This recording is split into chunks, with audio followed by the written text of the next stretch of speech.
Je souhaite vous parler d'une chose qui est actuellement très présente depuis quelques années et qui est de plus en plus présente.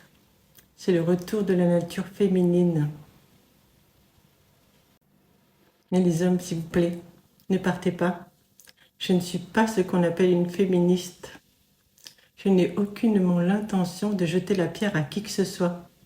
Et je vais l'expliquer. C'est important que vous restiez, car on a vraiment besoin de vous. Ce message s'adresse aux femmes comme aux hommes. J'ai personnellement commencé à ressentir cet appel du féminin lorsque j'ai arrêté de travailler en 2021, à cause de la pandémie.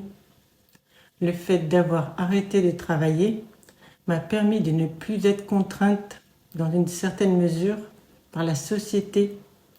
Et cette période a été pour beaucoup d'entre nous, je crois, un élément déclencheur pour une prise de conscience parmi tant d'autres.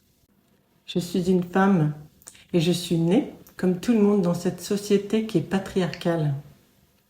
Tout le monde le sait que cette société est patriarcale, mais en réalité, on ne s'en rend plus vraiment compte parce qu'on a connu et qu'on ne connaît que ça. Les mœurs patriarcales n'ont pas toujours dominé le monde.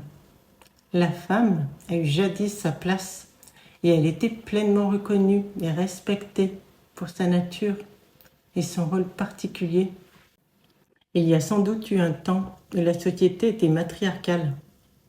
Comme on est dans un monde où l'on expérimente la dualité, on a sans doute d'abord expérimenté la société matriarcale et ensuite la société patriarcale.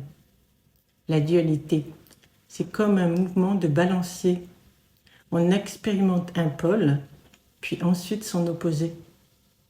Et aujourd'hui, je ressens qu'il faut revenir au centre. Il est temps de concilier cette dualité. Je n'ai pas conscientisé immédiatement cet appel, celui de ma nature féminine. Mais plus le temps passe, et plus je ressens que ma nature féminine souhaite s'exprimer pleinement, mais aussi et surtout légitimer, voire même honorer. J'ai besoin qu'on reconnaisse et valide ma place particulière de femme et qu'on la légitime, qu'on la respecte, qu'on reconnaisse cette différence, cette particularité et qu'on reconnaisse son utilité propre. En somme, qu'on lui redonne sa place. Les hommes retiennent encore un peu la balance car ils ne veulent pas perdre le pouvoir, le contrôle. Et je ne suis pas en train de jeter la pierre aux hommes, ni à n'importe qui d'autre. D'ailleurs, il y a de plus en plus d'hommes qui s'ouvrent à cet appel. J'ai conscience que cette période patriarcale devait s'expérimenter pour savoir ce que sont les énergies masculines. Et comme dans toute chose, il y a du bon et du mauvais, on a expérimenté ce qu'il y a de plus beau dans la nature masculine, mais aussi ce qu'il y a de maléficieux. Mais rappelez-vous, on expérimente ce que l'on n'est pas pour savoir qui on est vraiment.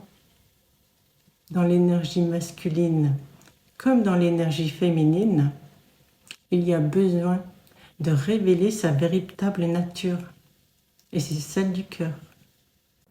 Sur ce chemin qui a été le mien, j'ai rencontré la femme blessée à l'intérieur de moi, celle qui porte les blessures que toutes les femmes portent pour avoir grandi dans une société patriarcale. J'ai expérimenté dans ma chair ce que cela fait de vivre dans une société patriarcale. Je l'ai ressenti et personnellement, mon âme a, je pense, enregistré cette expérience et n'a donc plus besoin de l'expérimenter.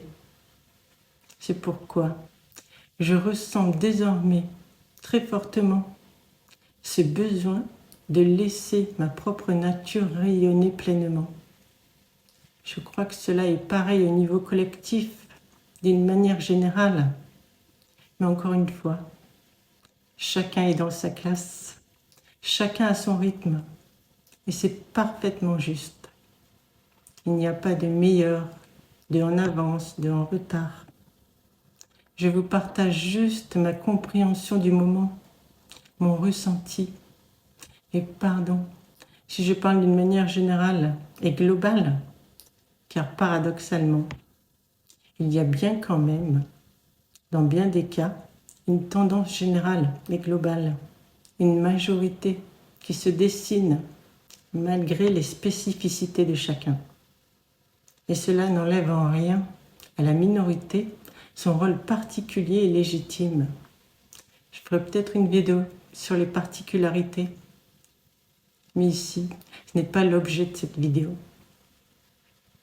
En clair, si certains aspects de mes expériences sont universels, vous aurez chacun, chacune, votre propre réalité et votre propre expérience. Elles sont uniques. Pour la plupart des femmes, trouver ce que nous voulons et sommes réellement est très difficile parce que nos pensées ont été asphyxiées par des siècles de patriarcat, voire de misogynie dans certains cas. Et cela est profondément ancré dans la psyché collective. C'est la culture occidentale et son industrialisation qui ont conduit les femmes à devoir s'adapter à un système, alors que, pour leur bien-être, il aurait été pertinent de songer à ce que le système s'adapte à leurs spécificités. Alors, qu'est-ce qu'est le masculin, ou plutôt l'énergie masculine, pour comprendre ce qu'est la société patriarcale et sur quelles valeurs elle s'est construite? Mais avant de parler du masculin, je veux quand même rappeler que la source a bien les deux énergies en elle, le masculin et le féminin. Il n'y a pas de meilleure énergie. Et que c'est bien l'alliance de ces deux énergies qui ouvre le champ des possibles. Le masculin, il est gouverné par Mars. Le livre « Les hommes viennent de Mars et les femmes de Vénus » de John Gray en parle très bien. Et dans le livre « S'initier à l'astrologie » de Paula von Grüth, on lit que le glyphe de Mars, c'est l'esprit qui agit sur la matière. Et je vous demande de bien retenir ce point, car c'est très important pour la suite, pour comprendre le rôle fondamental du masculin. Le rond représente l'esprit et la flèche symbolise le mouvement et la direction. Mars, c'est l'effort, l'action et le combat. C'est l'affirmation de soi. C'est l'énergie de l'individu, de l'ego. La société s'est construite sur ces valeurs d'individualité, d'effort, de compétition et d'action. Et je rajouterai même de précision. Ça nous parle également de libido et complète le principe d'attraction symbolisé par Vénus. Vénus séduit, Mars part à la conquête. Si cette énergie est mal maîtrisée, elle peut se transformer en colère, en violence et en conflit. Dans certaines cultures, l'énergie masculine est symbolisée par le soleil. Et c'est une très belle métaphore. Vous verrez que c'est très parlant. Le masculin est linéaire.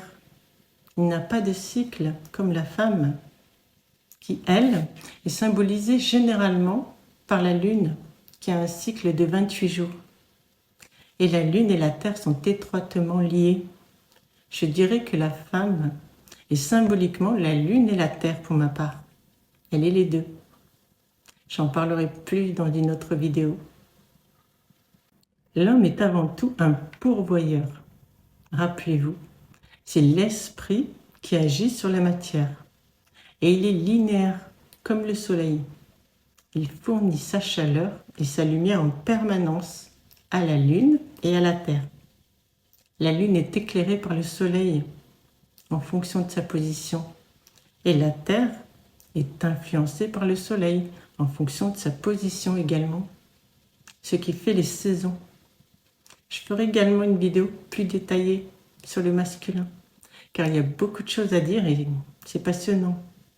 Et surtout, ça permet d'accepter nos différences.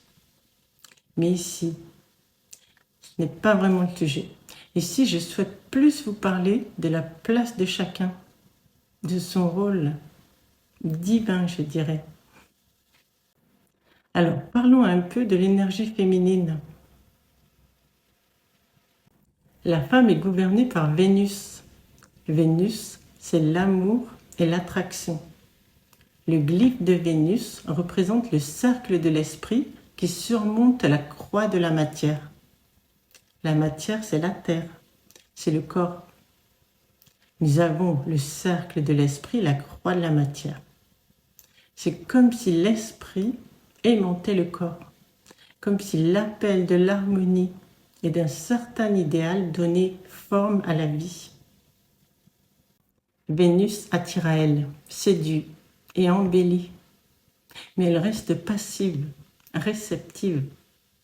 C'est le pôle yin, dans le sens où elle suscite le désir tout en laissant l'autre agir.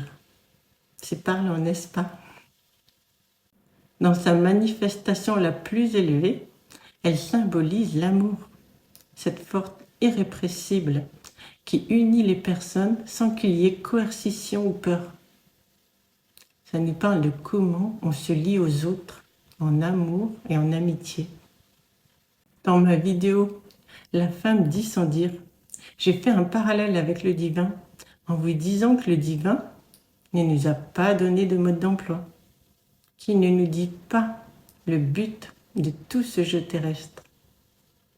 Je crois que la femme est plus baignée de l'énergie amour et sécurité que les hommes, et ça influence beaucoup son comportement.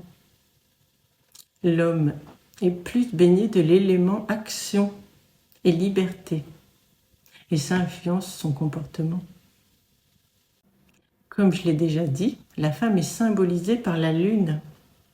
La lune, elle est cachée, elle reste dans l'ombre. Mais la femme est aussi très liée à la terre. La terre a des saisons, tout comme la femme est cyclique. Et la femme a bien 4 saisons. Et ce point, encore une fois, je développerai dans une prochaine vidéo. Mais tout ça pour vous dire que les femmes ne peuvent pas fondamentalement aller contre leur nature. On ne peut pas lutter contre les saisons. Sinon, il y a des problèmes, un déséquilibre. Et aujourd'hui, la femme est obligée d'être dans son masculin, en permanence, ou trop souvent, pour pouvoir vivre dans la société patriarcale. Je ne dis pas que la femme ne doit pas exprimer ses énergies masculines. Il y a des moments où la femme exprime plus ses énergies masculines qu'elle porte elle-même. Tout comme les hommes portent aussi leur énergie féminine, mais en moindre proportion, de manière générale. Je dis juste que actuellement encore, la femme en général est poussée à plus exprimer ses énergies masculines et de façon constante, ce qui est contraire à sa vraie nature qui est cyclique. Et donc, la société actuelle qui est linéaire et patriarcale n'est pas adaptée à l'énergie féminine, qui n'a pas encore pleinement sa place. En tout cas, elle ne peut pas l'exprimer pleinement, le vivre pleinement du fait de sa nature cyclique. Je crois que le système de pensée qui a demandé aux femmes de s'adapter à une réalité non cyclique doit être renversé pour notre bien à tous. Mais revenons à nos moutons, ou plutôt à ces deux pôles que sont le yin et le yang. Le yin étant le féminin et le yang le masculin. Ils s'emboîtent parfaitement. D'ailleurs, beaucoup l'ont remarqué, on s'emboîte. Mais désolé, ici on ne va pas parler de ce thème. Normalement, on s'emboîte, on se complète parfaitement en restant chacun à sa véritable place et en apportant au monde nos qualités propres.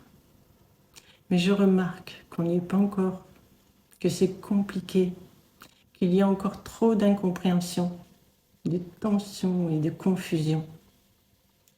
On n'est plus véritablement chacun à sa place. Et la place de chacun n'est pas légitimée, et particulièrement celle des femmes.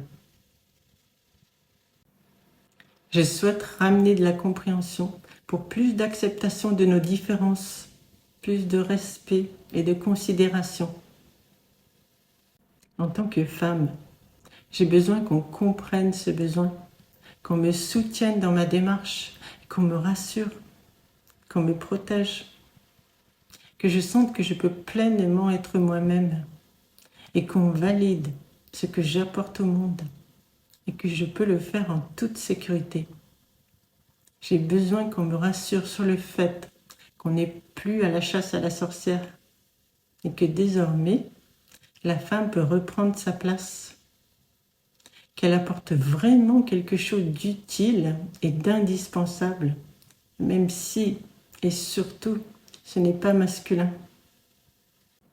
Le 22 juillet est d'ailleurs la fête de Marie-Madeleine, la compagne de Jésus, qui avait un véritable rôle auprès de lui, un rôle divin, mais qui n'a pas été reconnu ni respecté. Il a été sali. On l'a traité de prostituée, on a caché la vérité. Aujourd'hui, de plus en plus, on remet Marie-Madeleine à sa place. On reconnaît son rôle, celui d'avoir remis le Graal à Jésus, de lui avoir permis d'atteindre l'immortalité tout en restant dans l'ombre. Jésus a manifesté le Graal, car les hommes sont des pourvoyeurs, et la femme apporte, délivre ce qui est caché. Jésus et Marie-Madeleine nous ont montré la voie. Ils n'ont pas seulement montré qu'il fallait s'aimer les uns et les autres, ils nous ont montré comment on réunit le masculin et le féminin et comment on se complète. Ils nous ont montré notre rôle et notre place divine à chacun. Il y a une légende qui dit que les hommes ne peuvent pas attraper la licorne. Seule une femme peut le ramener.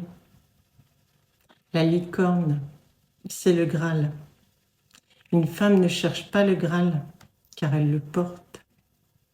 Elle cherche à le délivrer à quelqu'un de confiance, qui pourvoit à ses besoins en manifestant son rôle divin, et en qui elle témoignera sa reconnaissance en lui faisant ce cadeau.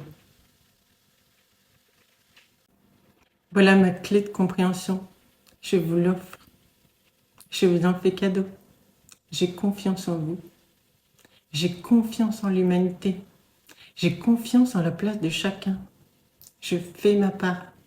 Je prends ma place. Je souhaite que chacun prenne sa place divine fondamentalement. Et vous avez votre libre arbitre, que je respecte, comme le divin nous a donné notre libre arbitre. C'est bien par amour et par respect pour nous, de sa conscience à l'instant T, de son chemin actuel et de sa nécessité à expérimenter ce qui doit être expérimenté selon sa sensibilité et son niveau de conscience. Je sais que tout est juste fondamentalement et que chacun a son timing. C'est mon message, ma compréhension. Je vous la partage, car ma place est là actuellement. C'est ma manière aussi de rendre hommage à Marie-Madeleine et à toutes les femmes, sans oublier les hommes. C'est ma manière de mettre en lumière ce qui a été caché et est resté trop longtemps dans l'ombre. C'est ma manière de faire une éclipse, de réunir le soleil et la lune un temps. Et une éclipse, c'est un petit miracle. Ici aussi, comme je l'ai dit précédemment avec ma vidéo « Les survivantes », l'ombre révèle la lumière. Ici, pensez en termes de féminin et masculin. Le féminin, la lune, c'est l'ombre, c'est ce qui est caché. Et le masculin, le soleil, c'est la lumière et la manifestation. Le féminin révèle le masculin. D'ailleurs, on entend souvent cette phrase, derrière chaque grand homme, il y a une femme. Je vous laisse méditer à ce sujet. Je vous donne une clé de compréhension. Et je vous laisse ouvrir la porte, si vous le désirez.